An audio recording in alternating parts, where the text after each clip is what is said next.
Iya betul Pak Devi. Kok Dani suaranya nggak kedengeran? Oh ya, kok dari nggak kedengaran suaranya. Jelas? Oke. Ya. Oke, thank you. Dari tadi ini problem suara.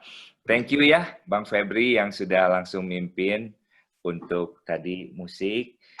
Malam hari ini kita fellowship, kita mau dengar pengalaman dari Pak Dani Hermanus and family ya, dari Amerika. Karena beberapa pekan lalu mereka sempat juga mengalami hal yang selama ini kita dengar di berita ya. Jadi fellowship malam hari ini kita mau dengarkan dari Pak Dani Hermanus, kembarannya Pak Devi ya, Devi versi agak gemuk. Nanti setelah sharing kita akan buka sesi untuk mungkin bisa bertanya jawab ya dengan Pak Dani. Waktu tempat silakan Pak Dani atau Pak Devi mau cerita dulu sebagai kembarannya menerjemahkan. Oh, langsung aja, langsung aja. Langsung ya, silakan Pak Dani. Oke, ya. Pertama-tama terima kasih buat kesempatan yang sudah diberikan kepada kami untuk bersaksi. Ya, memang pertama-tama memang tujuan kami itu untuk testimoni. Jadi ya kita bukan mau kasih resep atau apa, tapi ya the most important itu testimoni. Testimoni itu artinya itu sudah melewati tes. Jadi kita sudah melewati tes dan kita sharing. Semoga itu jadi berkat. Jadi tapi sebelumnya saya kasih latar belakang bagaimana kita kena COVID. Mungkin ada pikir kita kemana. Jadi ya sebetulnya kita itu di Amerika itu cukup ketat. Kita semuanya ikuti protokol di sini.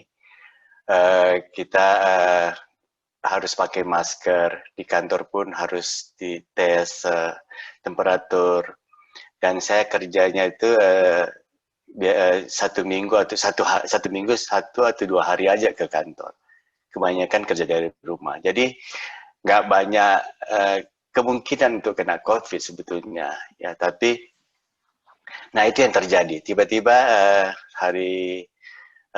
bulan Agustus tanggal 29 saya ada rasa Juli kan?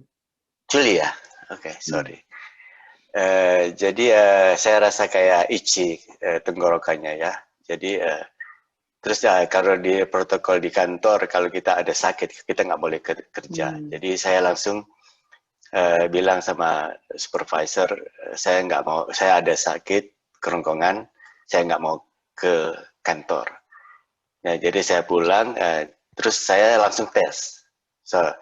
Jadi itu yang mungkin saya pikir itu yang terbaik. Kalau kita ada simptom, sebaiknya langsung tes, jangan tunggu 1-2 hari lagi. Karena ya mungkin agak berbeda dengan Indonesia, tapi di sini tesnya free, jadi nothing to lose. Jadi kita tes aja, jadi bikin appointment dan saya langsung dapat besoknya. Jadi itu hari Kamis. Terus saya langsung ngasih tahu ke orang di rumah saya ada simptom. Jadi ya itu salah satu hal yang kita harus seksian saya. Kita karena COVID itu suatu penyakit yang dangerous. Saya baru lihat situasi COVID barusan ini. Dia mungkin saya bisa share aja, share screen. Situasi COVID, bisa lihat ya.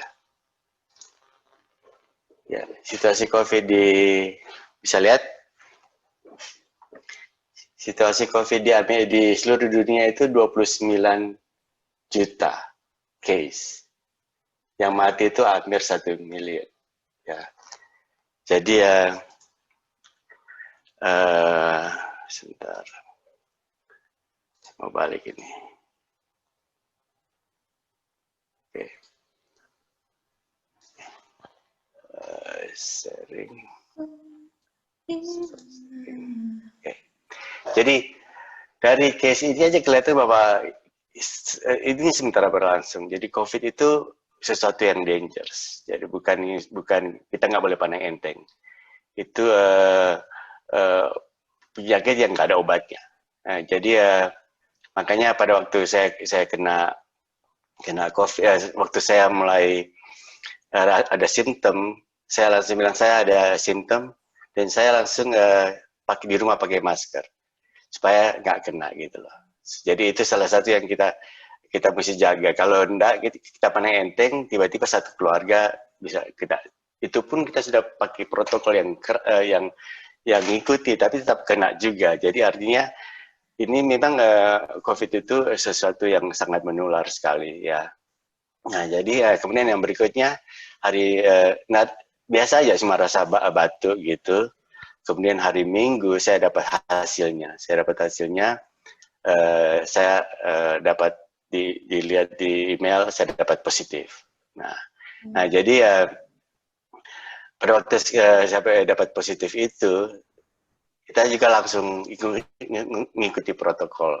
Jadi kita harus isolasi. Semua di rumah, kita itu di pemerintah anjurkan harus 14 hari isolasi. Jadi kita langsung kita ada 4 kamar di rumah. Jadi jadi kita ada 5 orang. Yang berarti kalau kita sendiri-sendiri, satu nggak bisa ada kamar sendiri. Jadi satu harus mengalah, satu harus keluar. Jadi si anak saya yang Gerrit, dia yang di ruang tamu, jadi yang lainnya tuh di kamar sendiri. Nah kita harus bikin protokol isolasi. Jadi makanan itu istri saya belum kena, jadi makanannya dia kasih di muka pintu, kayak orang di penjara gitu. Cari di luar, terus saya ambil, tutup lagi. Ya jadi itu kita ngikuti. Nah bayangkan kita sudah ngikuti pun ternyata istri saya kena, anak saya kena gitu. Jadi itu tidak ada garanti, tapi yang kita kita alami itu yang saya mau sharing. Jadi setelah kita sudah kena, yang pertama yang kita yang saya rasakan, tentu saja rasa wah gimana ini, tentu saja ada rasa kayak takut kayak gitu toh, karena kalau kita cuma lihat orang lain ya mungkin ya kita rasa biasa, tapi kalau saya rasakan sendiri itu different ya, it's very different, karena itu prinsipnya ada dokter di sini, mereka lebih tahu mungkin, saya nggak bicara soal kedokteran, tapi yang pasti COVID itu kalau dia masuk di lung, itu saya baca banyak description about, jadi maksudnya penjelasan tentang bagaimana dia masuk, itu dia bisa menyerang lung, tuh lungnya tuh kayak balon jadi penuh dengan air, makanya orang nggak bisa bernafas, dan kalau kita sudah sampai ke situ itu sudah danger. Jadi Kamis, Jumat, Sabtu, Minggu sebetulnya kita sudah 4 hari. Saya nggak rasa apa-apa. Tapi dalam 4 hari itu kalau secara perhatiin COVID itu belum ada sesuatu yang konkret, maksudnya itu gimana ngatasinya COVID itu nggak ada. Nah jadi dokter kita aja cuma bilang ngikuti ada protokol CDC, kita pakai CDC kali Amerika. Jadi 14 hari kamu nggak ada apa-apa, that's it, gitu sudah. Jadi kita nggak ada patokan apa-apa. Jadi akhirnya kita berdasarkan teman-teman, berdasarkan YouTube, berdasarkan segala sesuatu. Oleh sebab itu, makanya saya bikin ringkasan, karena itu akan menolong kalau kita kena COVID. Karena kalau kita nggak ada pegangan, kita bingung, kita panik. Gimana caranya? Orang satu bilang pakai madu, satu bilang pakai jahe, satu bilang makan bawang putih, pokoknya satu kirim ini, satu kirim itu. Jadi kita itu nggak ada pegangan. Tapi ada satu hal yang satu video yang bagus yang kita pegang akhirnya. Terus pastor kita juga dia sudah research ya. Jadi untuk antisipasi ada orang yang kena COVID gitu. Jadi preparation itu very important ya. Jadi kita itu siap-siap gitu. Setiap payung sebelum hujan. Who knows? Kayak saya pikir COVID itu di Wuhan sana. Setelah itu nanti itu di New York jauh sana. baru di LA jauh sana. Tapi tiba-tiba sudah di rumah. Tiba-tiba istri saya kena, tiba-tiba anak saya kena gitu loh. Jadi kita tuh lebih baik ada kayak guideline. Stepnya apa, itu yang ingin saya bagikan pada malam hari ini. Jadi coba saya share screen saya di sini. Oke. Saya kelihatan? Bisa ya? Kelihatan ya? Halo? Oke? Bilang gini kalau oke ya? Nah, jadi saya kasih beberapa step aja supaya lebih cepat penjelasannya. Saya kasih step ini yang saya tulis. Jadi buat saya tuh prinsip penanganan COVID itu, ini versi saya ya, bukan versi dokter, ini versi saya. Versi saya itu kita itu harus kombinasi rohani, jiwani, jasmani. Ya, itu important sebagai orang Kristen. Ini yang paling important. Buat saya itu spiritual itu yang paling important. Ya, karena kita COVID itu kita nggak tahu, nggak ada obatnya gitu loh. Jadi kalau waktu dimasuk di dalam tubuh kita itu kita nggak ada clue. Dia mau serang kita atau enggak, kita mau mati atau enggak, kita nggak tahu gitu loh. Jadi yang paling penting kita spiritual kita itu harus kita tenang gitu. Itu yang paling penting, dan banyak sekali penyelidikan mengatakan bahwa banyak penyelidikan yang mengatakan bahwa tetap orang yang tenang itu sangat membantu. Hold on.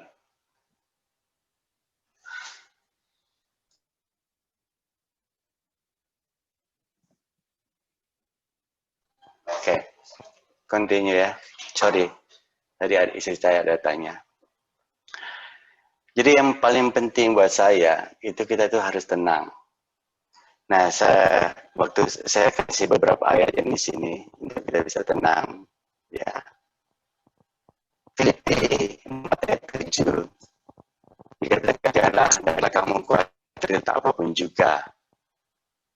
Tetapi nyatakanlah dalam segala hal keinginanmu kepada Tuhan dalam doa dan permohonan dengan ucapan syukur.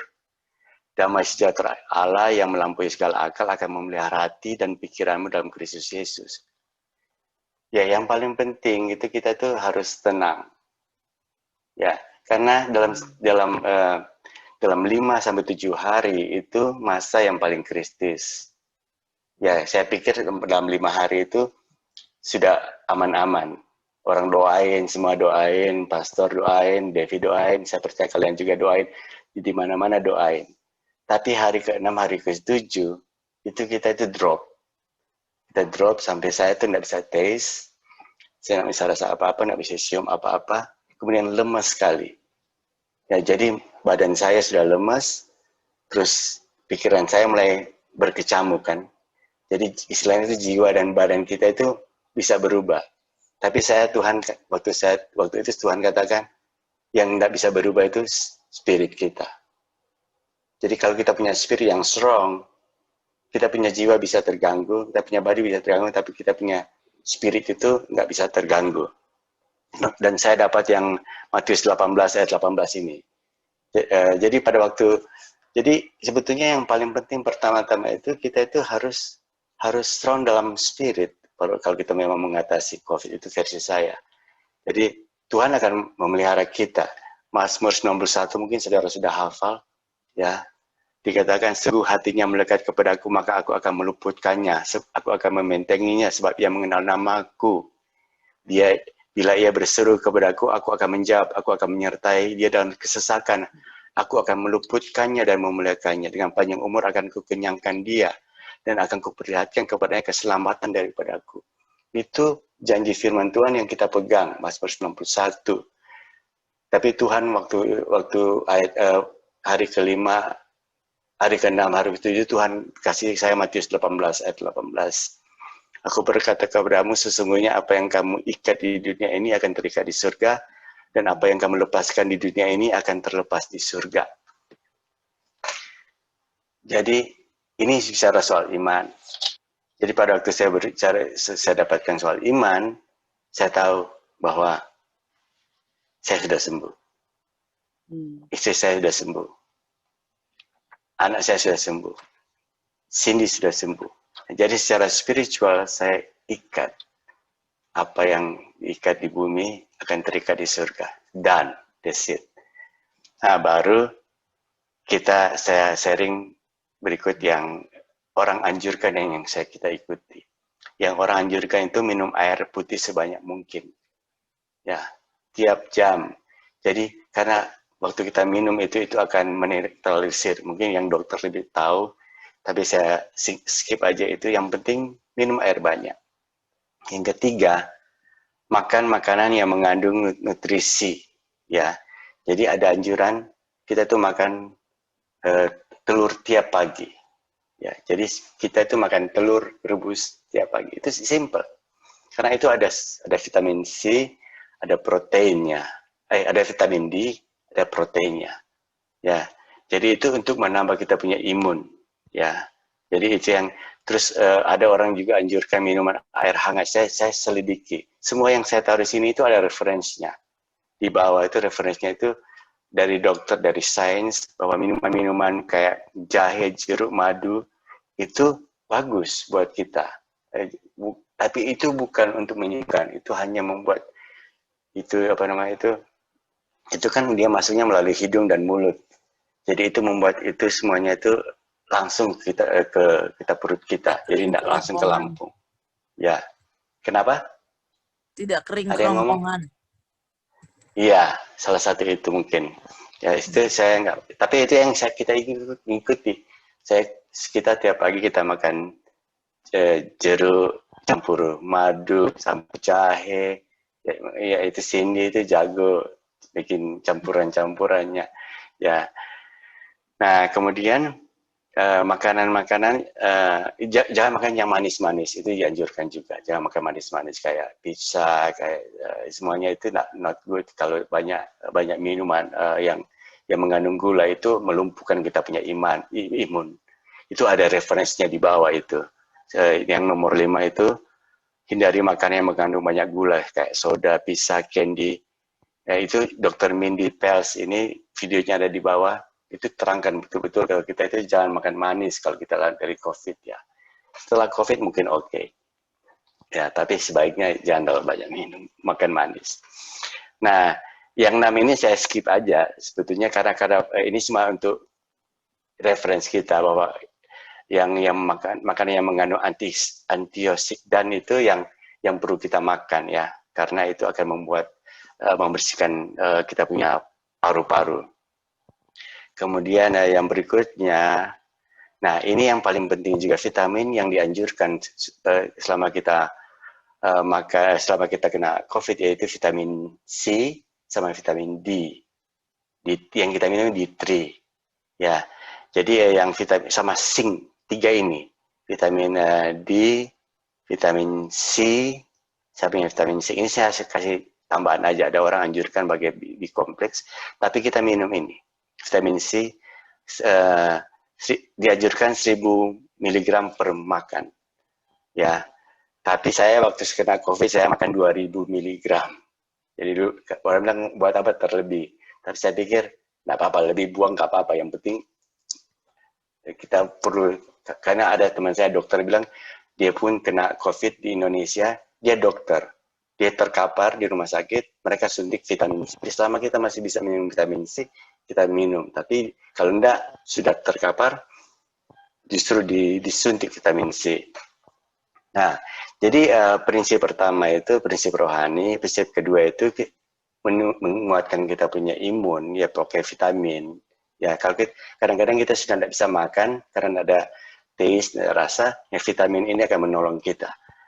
Nah, yang prinsip yang ketiga kita harus, ini dianjurkan juga kita cuci saluran pernafasan kita dengan ini yang kita pakai.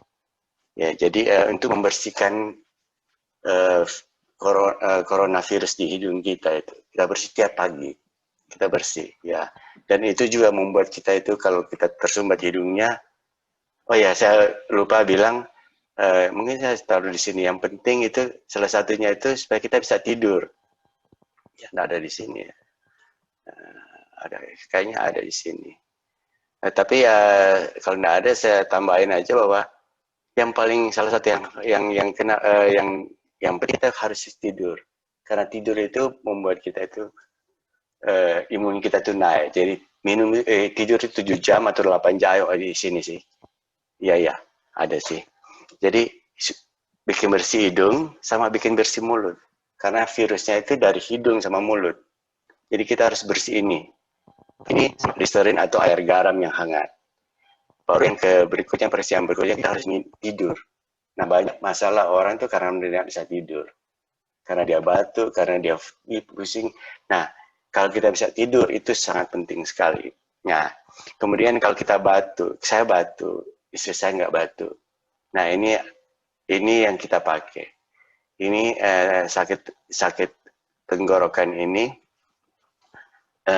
sakit batuk ini. Batuk itu sebetulnya kalau di Amerika itu mereka tidak anjurkan minum obat batuk. Karena kalau kecuali batuknya itu berat sekali, baru kita minum obat batuk. Nah, ini contohnya untuk batuk berat sekali. Kita tidak bisa tidur karena batuk. Nah ini tidak ada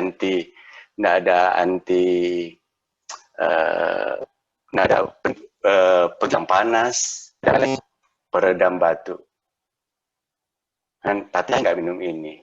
Saya cuma batuk ringan. Jadi dokter anjurkan saya nggak perlu minum obat batuk karena obat itu bagus untuk kalau kita batuk itu bagus untuk menunjukkan oh ada virus gitu loh. Ya, ini satu untuk tenggorokan kalau kita saudara itchy, ini kayak holes gitu ya. Nah, kemudian yang berikutnya itu kita pakai juga yang namanya itu oximeter. Oximeter itu yang paling penting menurut dokter bilang, karena itu mengontrol kita punya oksigen di kita punya paru-paru. Kalau dia punya oksigennya itu di bawah 93%, kita itu dangerous. Dan kita harus isi oksigen kita atau kita harus ke emergency. Dan ini yang paling penting. Jadi kita beli ini untuk kontrol. Nanti Cindy akan sharing lebih baik soal oximeter ini karena dia yang ngalami drop lebih daripada saya. Saya masih kandungannya normal. Kemudian yang berikutnya olahraga. Karena kalau kita kena COVID, kita kan isolasi dan atau tidur. Nah sebaiknya kita itu bisa olahraga, entah berdiri atau apa di dalam ruangan, atau biasanya saya keluar di pekarangan belakang dan jalan kaki sendiri gitu. Nah yang berikutnya mungkin sama aja dengan yang kita sudah tahu, setiap jaga kebersihan, sarung tangan. Jadi kita di rumah itu isolasinya seperti itu. Nah itu aja, saudara bisa baca yang lain-lainnya di sini. Ini ada referensinya yang saudara mau lihat ini, saya taruh ini supaya saudara punya pegangan kalau saudara kena gitu loh. Jadi itu yang akhirnya dalam waktu kritikal itu 5-7 hari, dalam waktu 10 hari seharusnya kita itu ngalami, puji Tuhan kita mengalami namanya itu like symptom. Jadi kalau Indonesia itu gejala ringan mungkin ya. Jadi cuma batuk sedikit, tapi tidak sampai gejala berat masuk ke rumah sakit. Kita semuanya gejala ringan. Jadi dianjurkan kalau kita like symptom itu 10 hari kita sudah tidak panas, kita sudah oke. Tapi waktu saya tes dalam 10 hari, saya masih negatif. Jadi ternyata itu walaupun kita sudah berkurang, kita punya virus itu masih ada.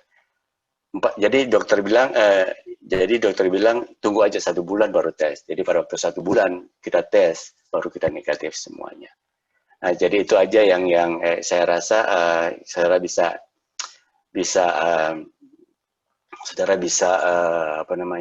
bisa tanya-tanya lebih baik kita kalau ada pertanyaan. Tapi itu singkatnya. Nanti kalau ada kelewatan, Cindy bisa tambahin. Siapa bisa tambahin, tapi itu yang dari saya dulu sama nanti kalau ada pertanyaan saya bisa tambahin. Oke, silakan saya kembalikan ke moderator atau mau langsung ke sini boleh juga. Boleh ke Ibu Cindy dulu, boleh? Silakan. Oke. Oke, good. Soalnya saya harus kerja in a few hours. Saya cuma mau nambahin, Kak Denny udah jelasin very itu ya, detail sekali. Saya cuma jelasin waktu kita kena sekeluarga itu, semua symptoms itu beda-beda. Dan saya juga sama, policy kantor saya juga dibilang kalau udah mulai nggak kerasa nggak sehat, nggak boleh kerja. Jadi usahain supaya nggak kerja. Jadi pas saya udah ngerasa tenggorokan gak enak, saya langsung telepon kantor bilang, oh saya nggak mau kerja. Jadi itu emang sih secara financial nggak berasa juga, waduh nggak kerja 2 hari, tapi itu penting banget karena supaya nggak nyebar ke semua orang. Jadi pas waktu saya nggak masuk kantor dalam waktu sehari, jadi di orang-orang kantor nggak ada yang kena.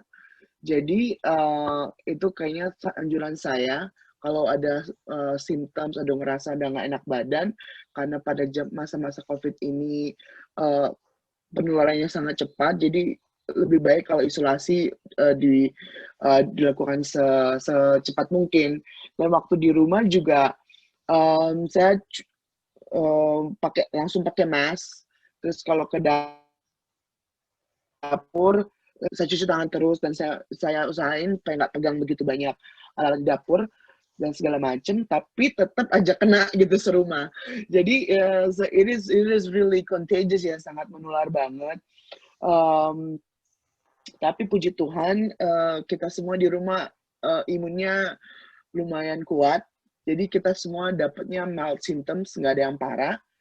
But actually sebenarnya ternyata yang paling parah saya, karena saya nggak batuk cuma bentar, terus pilek juga nggak parah-parah banget, tapi setelah teman saya kebetulan dokter menangani COVID, dia bilang saya cepet-cepet beli oximeter, dan saya udah cross check dengan adik saya, dia bilang oximeter itu dijual di Indonesia, bisa dibeli secara online kayaknya, Amazon or apa ya, Shop ID ya di sana, tapi nggak begitu mahal juga, 400.000 katanya udah dapet. Nah itu tuh penting gara-gara salah satu gejala COVID yang baru diketahui itu namanya happy apa ya, pokoknya ada satu gejala yang kita kelihatan baik-baik aja, tetapi ternyata kadar oksigen dalam darah itu drop.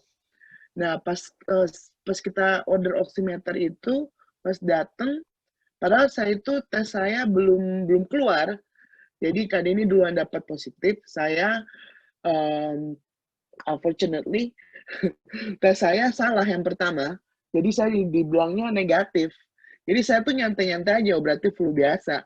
Tapi pas lagi oximeter itu datang, saya cek, waduh, punya saya rendah banget. Jadi orang-orang di rumah tuh between 95, 97, saya 85, dan itu tuh udah really low. Mestinya tuh saya udah harus dibawa ke emergency room. Tapi karena waktu itu udah malam-malam banget, saya cuma bilang teks ke teman saya yang kebetulan dokter itu, dia bilang, Sin, kalau pokoknya malam-malam kalau udah turun sampai 83, you have to go. Tapi dia wanti-wanti, jangan dikasih incubator ya. Soalnya itu tuh malah menekan oksigen di dalam, I don't know, mungkin dokter-dokter di sini bisa confirm apa gimana, tapi dia bilang kalau umpamanya oksigen kamu lo pertama minta itu oksigen terapi, jadi kayak mungkin kalau di sana bilang nebulizer or something. Jadi ya itu dia bilang pokoknya kalau kamu ke rumah sakit minta aja oksigen terapi. Tapi puji Tuhan saya semalam itu langsung doa, saya telepon mama saya bilang, mama please pray. Jadi kita doa, terus teman saya bilang, Sin, dia ada pasien dan kebetulan itu hamba Tuhan, pendeta, dia bilang mereka pas lagi oksigen itu low, mereka latihan pernapasnya dengan singing, di praise and worship. Soalnya dalam nyanyi itu paru-paru kita kebuka dan kayak latihan gitu loh. Jadi saya semalam-malaman tuh nyanyi terus, dan puji Tuhan dari 85 pas pagi-pagi itu naik 90. Nah dari situ saya bilang udah, saya nggak mau ke dokter lagi, saya nggak mau ke emergency room lagi. Dan dari jadi seharian tuh saya setiap kali saya sempet saya latihan pernapasan. Kalau menurut saya sih the yang paling work itu ya praise and worship. Jadi kita nyanyi juga our spirit kita juga ke itu gitu loh, dikuatkan. Nah setelah itu saya datang dan ternyata positif, baru kita Kak Denny share, kita di protokol di rumah, langsung kalau keluar gitu dari kamar kita pakai gloves juga, karena itu hal recommended. Jadi bukan cuma karena semua udah pada positif, jadi ya and satu belum my cousin yang Gary tuh gak dapet, jadi kita harus jaga Gary. Jadi karena semua udah positif, kita harus jaga yang dapat. Jadi kita harus benar-benar isolate dia gitu loh. Jadi kita semua dia kerja di garasi, dia jauh-jauh dari kita, dan kita pakai mask, pakai glove, dan and isolation it work. Akhirnya biarpun kita semua 4 kena, dia nggak kena. Jadi puji Tuhan. Nah kayaknya itu benar-benar mujizat juga sih. Tapi pas saya bilang ke teman saya, wah ada satu dalam rumah nggak kena, dia bilang, oh sih benar, berarti kalian melakukan isolasi yang benar gitu loh. Jadi itu juga yang membantu kita recovery cepat karena kita isolasi, dan juga suplemen yang kita minum seperti vitamin yang sudah di-share tadi, juga makanan juga dijaga, banyak makan sayur-sayur dan jangan makan gorengan dan manis-manis, itu juga membantu. Dan puji Tuhan ya karena support juga dari keluarga, dari teman-teman gereja, mereka mendoakan, itu juga peranan yang sangat penting. So thank God we have God and we have a family support system yang bagus.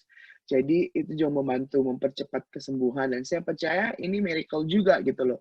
Teman saya bilang belum pernah dalam satu keluarga ini, dalam satu keluarga yang kena COVID itu seperti kita gitu loh. Kita cepet banget sembuhnya. So itu yang saya bersyukur sekali gitu. I think itu aja yang saya perlu tambahin. Oh ya, kalau umpamanya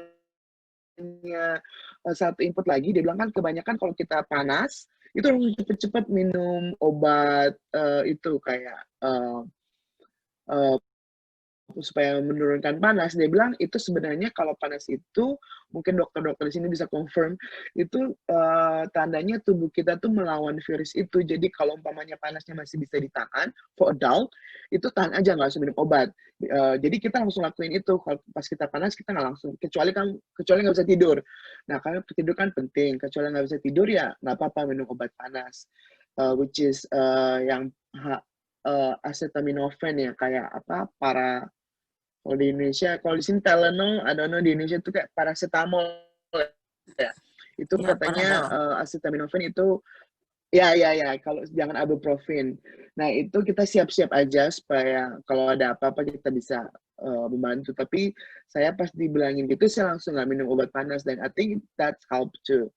So, I think itu aja yang saya perlu tambahin. Nanti kalau ada tanya jawab ntar kita tanya jawab ntar. That's the only thing I had in my mind. So, I think that's it. Thank you Ibu Cindy untuk sharingnya. Sama. Denny mungkin Rima dengan kasusnya Sam mungkin bisa dicerita sedikit, mungkin versi dari mereka. Karena di keluarga itu kan ada Rima dan... Ya, jadi yang kena itu anak saya yang paling bungsu, si Sam. Saya ada anak 3, 1 sudah menikah, jadi dia tidak sama-sama kita. Tapi dia langsung tes juga, karena dia sempat datang sempat datang di rumah kita terus pulang lagi. Jadi dia tes juga tapi dia negatif. Nah si Sam itu anak saya yang bungsu, dia dapat. Dia masih muda dan ternyata itu orang yang masih muda sama orang yang sudah berumur itu beda. Ya tentu saja. Jadi dia itu cuma 3 hari. Dia cuma jadi dari dia kena simptom sampai dia sembuh itu cuma 3 hari. Tapi dia juga minum, dia isolasi juga, dia minum vitamin juga, jadi sama. Cuma dia cepatnya lebih cepat gitu loh, karena mungkin imunnya anak muda lebih cepat. Jadi tentu saya ini salah satu yang kita alami, ada perbedaan antara orang yang berumur sama dengan yang berumur. Jadi kalau kita yang sudah 50 ke atas, ya lebih hati-hati, vitaminnya lebih kontinu, dia minum cuma 2 satu hari, ya kita minum 2 jadi 6.000 mili. Ya, jadi isi saya dia kena positif, tapi dia nak kena batuk supaya kena flu. Nah itu yang kita alami, walaupun kita sudah negatif COVID, tapi flu sama batuk itu bisa 1 bulan. Yaitu ada orang bilang juga karena walaupun waktu kita kena COVID itu ada scar-nya gitu loh. Jadi masih ada sisa-sisa yang ada dalam diri kita. Makanya ada orang yang setelah kena COVID dia kena heart-nya, kena ginjalnya, kena apa semua. Jadi itu yang kita harus hati-hati. Jadi kalau kita ada banyak penyakit diabetes atau penyakit lain-lain, ya kita harus lebih extra hati-hati. Ya, jadi kalau kita lebih tidak ada sakit, mungkin lebih cepat. Tapi kalau pengalamannya orang yang kena parah itu karena dia ada banyak komplikasi. Ya, jadi si Rima, istri saya, cepat 10 hari. Sudah selesai. Jadi dia enggak batuk juga. Saya rasa itu tambahan saya. Thank you. Thank you, Pak Dhani. Sesi bertanya untuk tanya jawab silakan kalau ada, silakan mau bertanya langsung ke Pak Dhani Hermanus atau ke Ibu Cindy. Silakan. Sambil yang lain mau bertanya, saya mau bertanya dulu nih Pak Dhani. Oke, go ahead. Waktu itu kira-kira ketularannya itu di mana? Kalaupun sampai mulai dapat dulu Pak Dhani kena, tertular di mana? Oke. Terus terang saya nggak tahu tertular dari mana. Ya, kayak saya bilang tadi, saya ke kantor cuma 1 hari 2 hari, tapi di kantor saya itu ada 1 yang kena, ya. Jadi ini bicara soal kemungkinan. Ya, kemungkinan aja dia karena pintu kita masuk sama, jadi kan menularnya itu melalui pintu. Ya bisa aja. Jadi karena kita pegang pintu, terus setelah itu kalau kita pegang hidung, karena itu selalu tuh paling banyak itu masuk dari hidung. Makanya kalau pakai masker jangan cuma di mulut, itu percuma. Itu cuma istilahnya itu nggak nothing gitu loh. Jadi kita harus hidung yang paling penting. Ya. Kemungkinan yang lain, nah dokter bilang itu kita dapatnya itu biasanya itu 4 hari atau 1 minggu, bahkan 2 minggu sebelumnya. Nah, jadi kalau enggak mungkin cuma 1 hari sebelumnya tiba-tiba. Jadi biasanya itu 4 hari. Kayak istri saya itu mungkin 4 hari atau 1 minggu baru dia kena. Nah, jadi kalau saya mau telusuri, nggak banyak yang saya pergi. Jadi saya main badminton tiap Sabtu, mungkin bisa kena dari situ. Kita main badminton, ya buka mesnya. Kemudian yang lalu hari Minggu, yang lalu kita makan sama-sama dengan teman-teman di outdoor, karena di sini boleh makan di outdoor. Tapi mereka waktu saya kena, mereka juga tes, mereka negatif semua. Jadi saya rasa bukan dari itu. Jadi kesimpulannya saya nggak tahu dari mana. Tapi saya kena juga. Apakah mungkin ruang bekerjanya di ruang ber-AC tertutup gitu, Pak Dhani? Ya, memang ruangnya kita ber-AC, tapi ya seperti saya katakan, kalau saya kena, mungkin yang lain juga kena gitu loh. Tapi di kantor saya, so far cuma saya yang kena. Ya jadi saya rasa kalau soal dingin itu bukan dari dingin, tapi ada orang yang kena COVID yang menularkan. Ya, itu yang lebih betul. Oke. Ya, thank you, Pak Dhani. Silakan yang lain Sama-sama. kalau mau bertanya, silakan. Teman-teman yang lain, ada pertanyaan? Yang mestinya bertanya ini dokter-dokter nih. Pertama harus bertanya nih. Karani, Dokter Diki.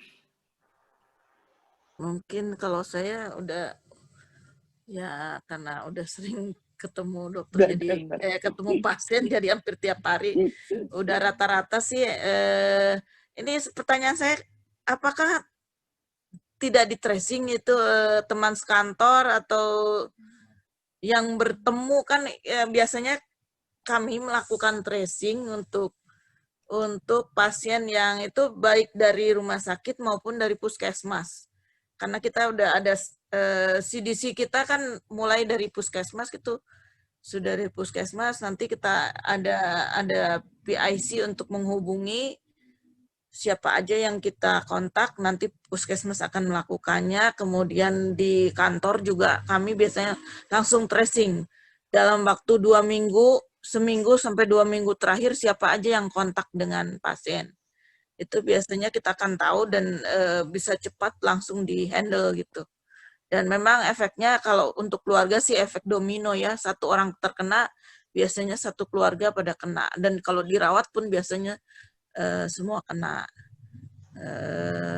Seperti itu mungkin ya. Ya kalau soal tracing ya kita ada. Jadi di kantor saya tuh kita ada formnya. Jadi kita harus tulis siapa yang kena, yang paling dekat kena, yang kita tahu dalam 1-2 minggu. Di rumah ada yang punya simptom, jadi saya taruh Cindy, ya saya taruh Cindy. Jadi bisa aja juga dari Cindy yang menularkan ke saya, bisa juga karena sama-sama kita kena, atau saya menularkan Cindy, ya itu. Jadi kita taruh formnya. Nah, jadi terus yang paling dekat dalam 1-2 hari kita ada tulis juga. Jadi kayak direktur saya, teman-teman saya, mereka langsung nggak boleh masuk kerja dalam 2 minggu dan mereka harus tes. Nah, yang lain-lainnya ya seperti saya jelasin, saya cuma taruh yang saya tahu gitu. Dan mereka nggak punya hak untuk telepon kita punya teman-teman itu, mereka nggak punya hak. Di sini nggak boleh punya hak.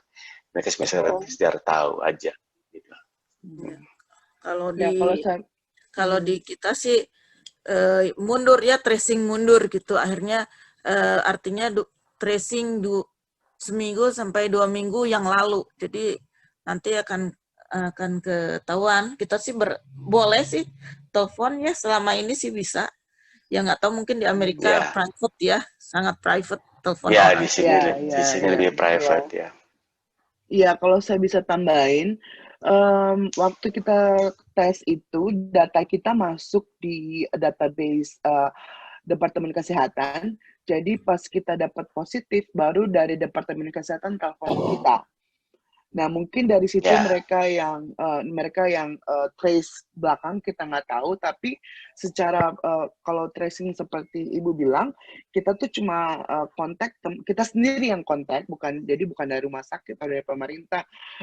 Jadi kita tanya siapa aja yang kita ketemu ya.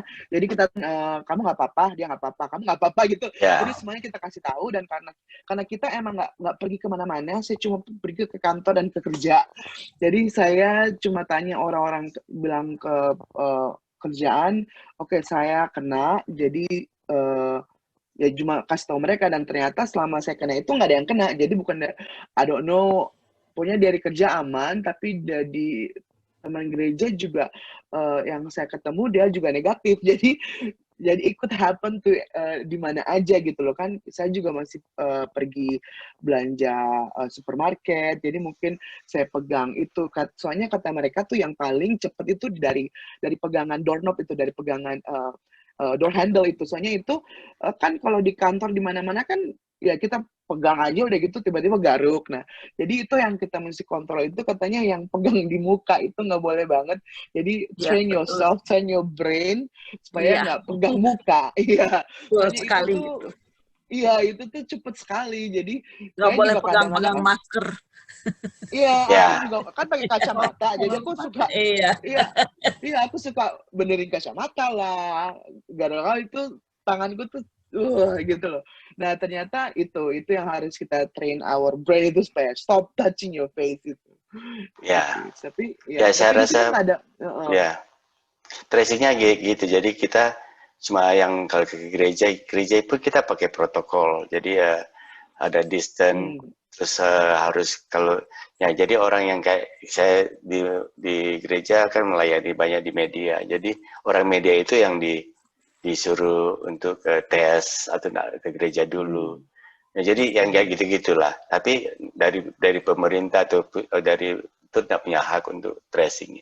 Kita di sini sebetulnya tuh boleh dikatakan bebas. Kita mau nak pakai mask, mau apa itu resiko kita sendiri. Tapi orang di sini lebih tertib gitu loh.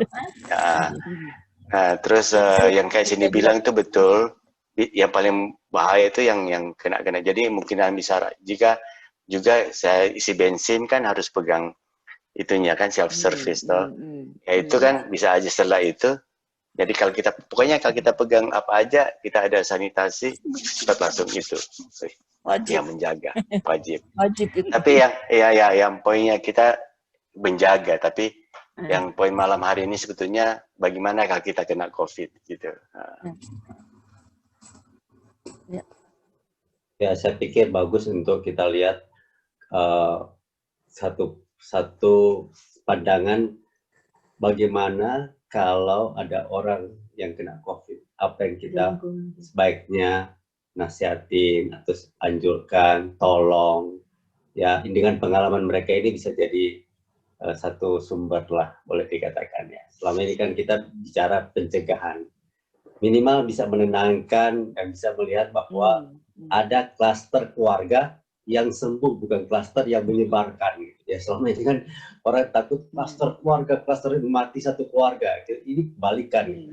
Satu keluarga bisa sembuh semuanya. Bahkan ada satu kasus yang bagus, satu orang diisolasi supaya dia tidak kena. Jadi keluarga yang lain membuat supaya dia tidak kena. Nah, itu juga menarik gitu. Jadi bukan orang yang sakit yang isolasi, orang yang sehat yang diisolasi. Jadi ini hal-hal seperti ini menarik gitu untuk kita jadi bahan lah untuk sekarang kita bukan cuma sekedar mencari pencegahan, tapi harus siap membantu bahkan kita sendiri kalau sakit bagaimana. Apalagi kalau mereka kan di rumah bukan di rumah sakit ya. Ya, berarti pasti punya pengalaman yang luar biasa orang-orang di rumah sakit. Tapi kalau di rumah satu waktu rumah sakit penuh, apakah masih bisa di rumah? Kemudian seperti itulah mungkin ya.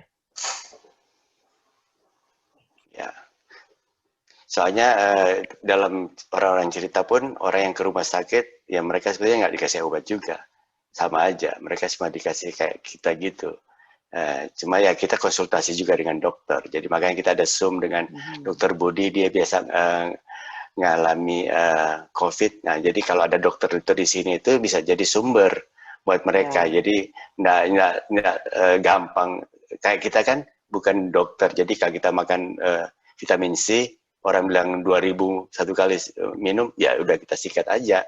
Nah, tadi kalau dokter kan, mungkin nggak perlu 1000 aja mil, itu kan yang lainnya terbuang. Jadi dokter itu fungsinya itu kayak gitu-gitu ya. Jadi buat saya kayak gitulah. Ya. Memang waktu itu Pak Dhani apakah tidak disarankan ke rumah sakit? Enggak. Di sini protokolnya kalau kita like symptom nggak harus ke rumah sakit, isolasi sendiri di rumah.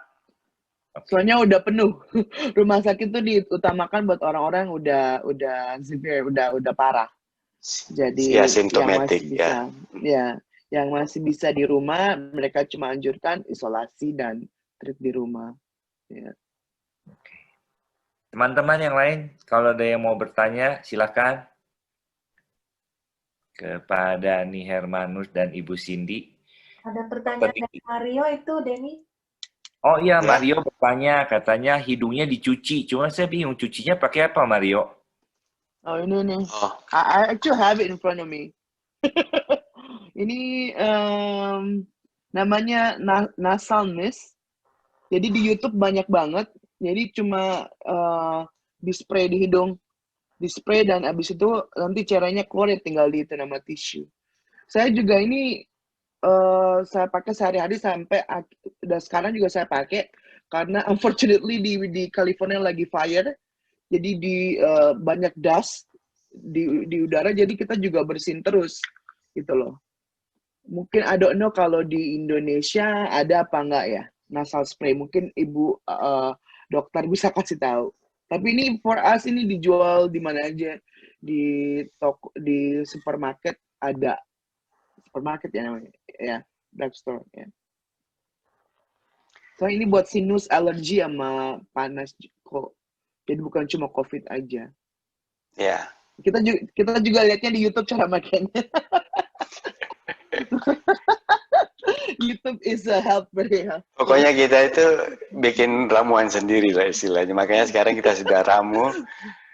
Ya silakan bisa diikuti. Kalau buat teman-teman yang kena, saya bisa kirim. Tapi yang kayak yang saya taruh ini mohon jangan taruh di Facebook atau apa. Pokoknya untuk kita aja lah. Gitu. Kalian sendiri. Oke. Yang lain? Ya. Mau tanya? Mario jawab ya. Oh ya, Kang. Pak Denny.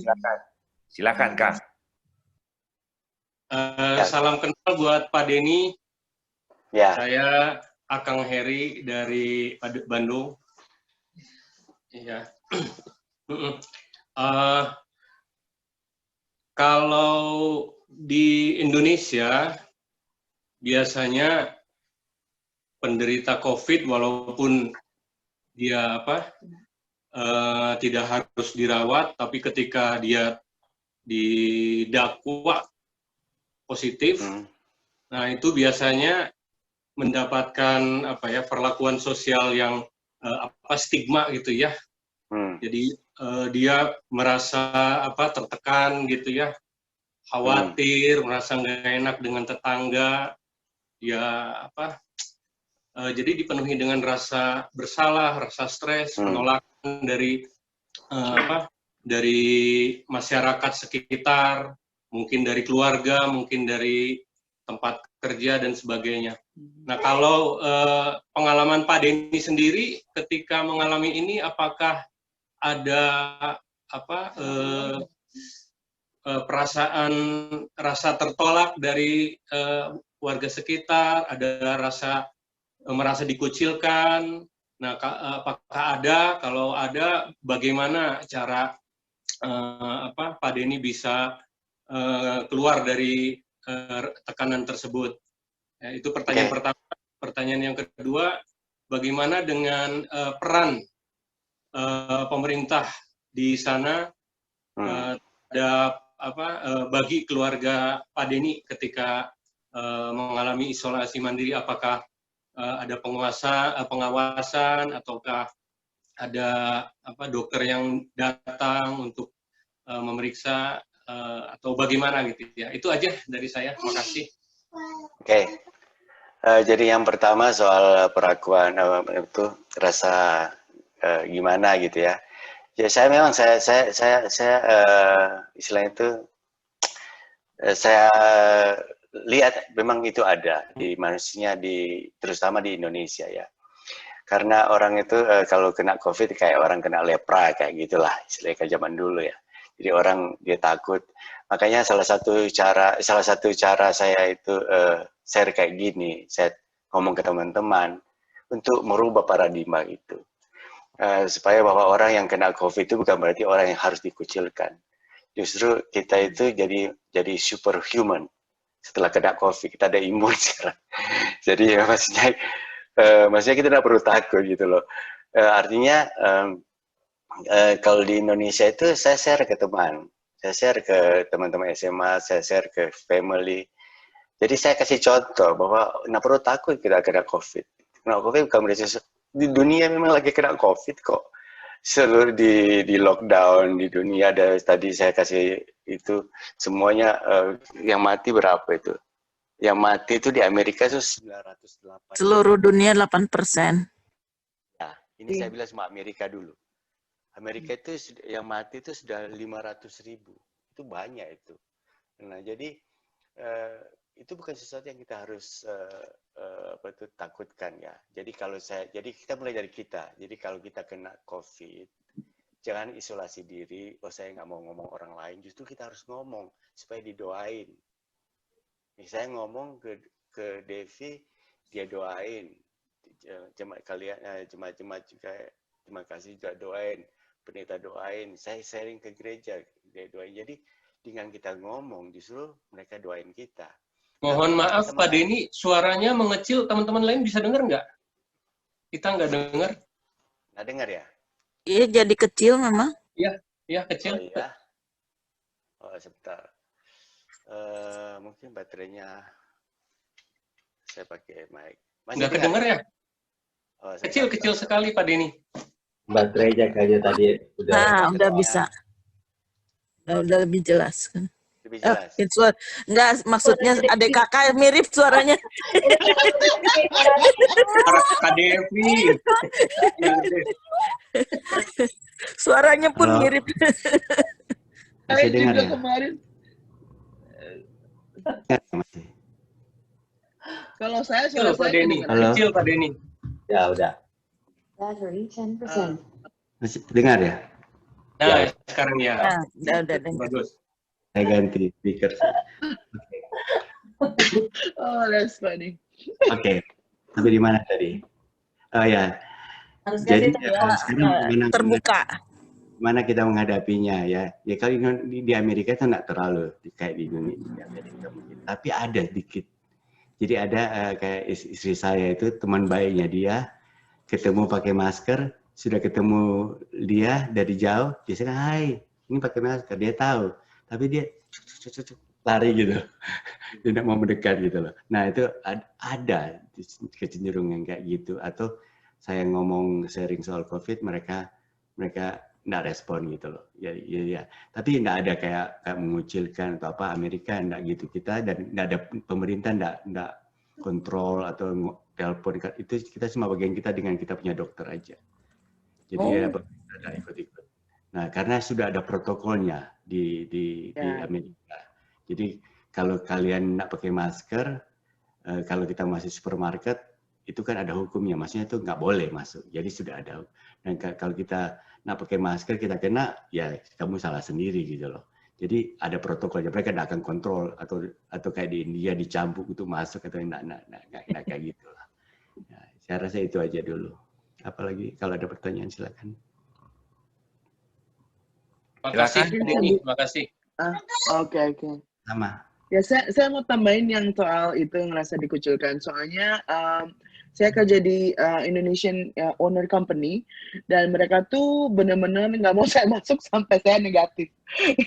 Malah secara CDC itu kalau udah 14 hari udah nggak menular bisa masuk. Nah itu jadi saya tapi diperbolehkan kerja, tapi kerja di rumah. Nah saya sih ya saya terima-terima aja gitu loh, tapi emang ngerasa banget gitu loh kayak dikucilkan. Nggak ngerasa banget tapi adalah rasa bersalah apa gimana. Tapi yang saya pegang sih saya harus hanya stay positif ya, dan saya share ke semua orang pengalaman saya nggak sembunyi,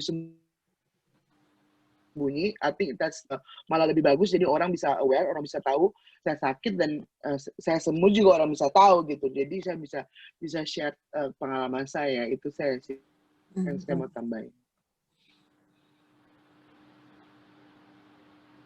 Terima kasih Bu Cindy, makasih. Sama-sama. Ada yang mau tanya, silakan. Dokter Diki? Aku mau tanya. Oh, silakan. Oh, Kalista. Oh, aku dulu ya, Fir ya. Bangga, Kak. Ini dari kita waktu keluarga terkena COVID, katanya isolasi mandiri di kamar masing-masing. Nah, pertanyaan saya, kalau di kamar itu bagusnya ngapain? Maksudnya apakah hanya makan, minum vitamin, atau ada kegiatan harus olahraga nggak, Pak Den, untuk meningkatkan stamina gitu? Atau hanya makan, minum, istirahat dan minum vitamin gitu? Oke, ya itu pertanyaan yang bagus, karena kalau isolasi kan kita nggak bagaimana kita spend waktu 8 siang sama malam kan. Kalau saya sih saya tetap mengalihkan kegiatan saya biasanya. Jadi saya masih ada study juga. Saya belum jadi saya punya kerjaan juga. Saya research everything. Terus kalau malam kalau tidak bisa tidur, yang paling banyak saya lakukan itu worship. Ya, worship, putar di video YouTube. Justru pada waktu saya menghadapi COVID itu, saya nggak pernah worship 3 jam, saya bisa worship 3 jam. Ya kayak gitu, jadi meningkatkan kita punya spiritualnya. Nah, kalau saya olahraga, saya bilang, ya olahraga sendiri juga bisa. Dan saya juga, ya kalau secara sudah do everything, nggak lakukan apa lagi ya, saya bisa nonton drama Korea juga boleh, ya nggak apa-apa. Itu habisin waktu, ya. Jadi ya pokoknya kamu tenang lah gitu loh. Yang penting kamu sudah semuanya bolehlah kayak gitu. Thank you Pak Denny. Sampai Lince itu di belakangnya Pak Denny itu ada pintu tuh. Nah itu ada buat angkat badan tuh olahraganya gitu Pak Denny kayaknya. Itu punya Gerrit. Ya, itu buat anak-anak saya 1-2 kali udah buat itu. Jangan tanya film Korea judulnya apa ya. Jangan tanya nonton apa aja ya. Landing Cross on You. Oh ya, itu sebelum COVID. Oh, saya mau nambahin cara tidur itu dianjurkan supaya tengkurap. Kalau tidur. Tengkurap atau nggak bisa tengkurap itu nyamping. Jadi itu katanya bisa, ya Bu Dokter ya, atau yang dokter, ya itu bisa membantu. Soalnya kalau kita tidur di belakang, like itu katanya paru-parunya tertekan apa gimana, tapi pokoknya di rumah sakit semua pasien dianjurkan tidur tengkurap atau nggak nyamping. Ya, lidahnya ke belakang kalau telentang. Ya. Berarti aku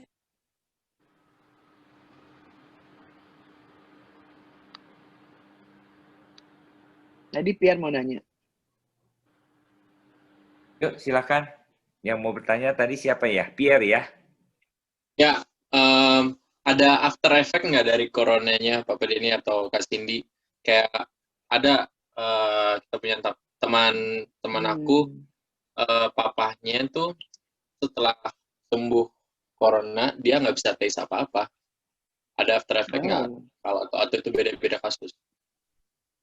Kalau saya sih, justru kalau ya ini pengalaman kita yang nggak bisa tes apa-apa pada waktu kita ngalami COVID, tapi setelah sembuh itu enggak. Jadi tiba-tiba makanannya itu jadi asin sekali. Itu baru mulai sembuh sebetulnya itu. Setelah itu baru ternyata enak makanannya. Biasanya dan nggak rasa apa-apa gitu. Atau cium kok rasanya nggak ada cium apa-apa, tapi karena saya tidur di kamarnya Gerrit, kok bau sekarang ya. Tapi jangan gitu. Jadi maksudnya itu, tapi setelah itu efeknya buat kita punya pengalaman nggak banyak efek. Jadi cuma kita itu masih lemas aja, masih lemas. Kita aja. Nah, jadi masih ada. Jadi saya sama istri saya itu mulai jalan pelan-pelan, jalan di pekarangan. Jadi untuk meningkatkan kita punya tubuh kita gitu. Jadi saya mulai olahraga di belakang rumah sendiri. Untuk meningkatkan kita, karena efeknya itu kita itu mungkin ada, tapi saya bilang tadi lebih banyak efek kalau orang-orang itu punya banyak penyakit itu yang bahaya, jadi bisa kena di ginjal atau apa. Jadi ya selama kita belum kena, bersyukur. Kalau nak kena itu ya lebih baik kena, tapi yang sekarang yang buat saya itu lebih baik jaga semuanya. Jadi kita punya kesehatan, kita jaga gitu loh. Jangan tunggu kena baru kita minum vitamin atau apa gitu. Okay. Ya, kalau ke sini juga nggak puji Tuhan nggak ada efek sampingan, malah dalam segi positifnya lose some of weight. Yay. Tapi karena kan waktu itu kan lagi nggak ada appetite, jadi nggak bisa makan. Tapi abis itu balik lagi pas sudah selesai itu. Tapi sekarang yang kita lakuin ya live healthy. Jadi kita makanan dijaga terus.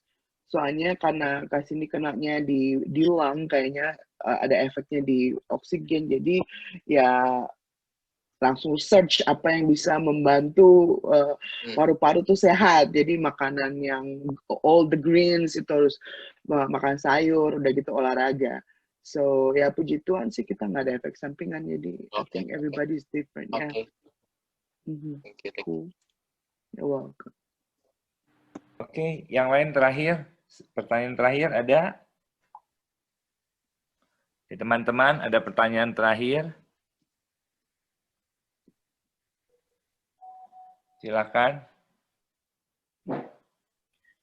Dr. Diki nggak tanya? Pak Iwan nggak bertanya? Pak Iman? Saya absen satu-satu jadinya nih. Kalau nggak ada yang tanya juga nggak apa-apa. Ya, sharing ini menurut kami bermanfaat sekali ya, bahwa kita hadapi dengan hal rohani ya, itu penting.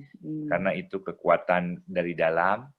Dan tadi semua jenis suplemen yang dosis tinggi, khususnya vitamin-vitamin, yang bisa meningkatkan daya tahan tubuh, itu salah satu yang perlu. Apakah juga memang buat kondisi sekarang, jika teman-teman mau menjaga kondisi tubuh ya, mulailah mengkonsumsi vitamin C atau tadi zinc ya, atau apa Ibu dokter nanti atau Pak dokter bisa ngomong itu, ya istirahat yang cukup, makan antioksidan yang cukup ya, tadi ada brokoli, ada alpukat, ada jenis makanan yang semua juga di Indonesia ada, ya, menjaga tadi kebersihan, khususnya tangan ya, pegang apapun langsung kita juga harus pakai hand sanitizer, ya, pakai masker, jangan banyak pegang wajah, kalau sering pegang wajah masih sulit pakai helm, supaya lebih mudah ya. Hal-hal seperti itu akan mencegah kita dari tertular. Dan sekali lagi juga hindari bepergian memang jika tidak dibutuhkan atau apalagi tempat yang ada kerumunan orang ya. Karena hari-hari ini sepertinya mereka atau sebagian orang sudah mulai merasa bahwa corona ini sepertinya hoax ya gitu ya, apalagi di kalangan status sosial yang agak bawah ya, di kampung, itu juga harus kita waspadai. Itu aja hasil kita ngobrol-ngobrol malam hari ini, fellowship. Ya, kami berterima kasih banyak untuk Pak Dhani Hermanus, Ibu Cindy ya, berkenan mau sharing pengalaman yang dihadapi ya. Tapi Tuhan bekerja, menolong dan menyembuhkan seluruh keluarga ya. Kami senang. Dan kami senang juga bisa dapat informasi-informasi ini. Ya, sebagai penutup, Pak Devi kembarannya nutup dalam doa ya. Oh ya, baik. Terima kasih Bapak untuk kesempatan yang indah ini, untuk Engkau izinkan kami bisa saling membagi, dan terutama buat kami mengucap syukur untuk Pak Denny dan Cindy yang sudah membagikan apa yang mereka alami. Kami tahu itu bukan satu hal yang biasa-biasa, tapi itu ada satu hal yang luar biasa yang memberikan kepada kami satu pandangan bahwa Engkau beserta dengan mereka dan Engkau juga akan beserta dengan kami, beserta dengan orang-orang yang mungkin kami akan tolong waktu mereka kena. Saya percaya Engkau adalah Tuhan yang hidup, selalu memberikan kekuatan, jalan keluar dalam setiap persoalan yang sedang dihadapi, khususnya dalam COVID ini. Berdoa Tuhan, supaya kami semua dipelihara, dijagai, seluruh keluarga di tempat ini, semua orang yang di sini, seluruh jemaat, semua anggota sel, semuanya dilindungi oleh anugerah penyertaan Engkau yang luar biasa. Kita berdoa untuk pemulihan buat keluarganya Denny di Amerika dan Cindy, semuanya dipulihkan stamina mereka, supaya mereka kembali normal lagi. Terima kasih Tuhan, kami serahkan langkah kami selanjutnya hari demi hari, biarlah kami menjadi saksi yang baik, terang bagi orang-orang yang sedang membutuhkan zaman dari Engkau. Dalam nama Yesus, semua yang percaya katakan, amin. Amin. Amin. Bye. Thank you. Bye semua. Bye Kawin. Bye semua. Thank you, Pak Dani, Bu Cindy. Biar bye semua. Kerja Thank you, Bye. Denny, Iya kerja. Cindy. Back to work. Bye. Bye semua. Bye, makasih. Bye. Gak nanya.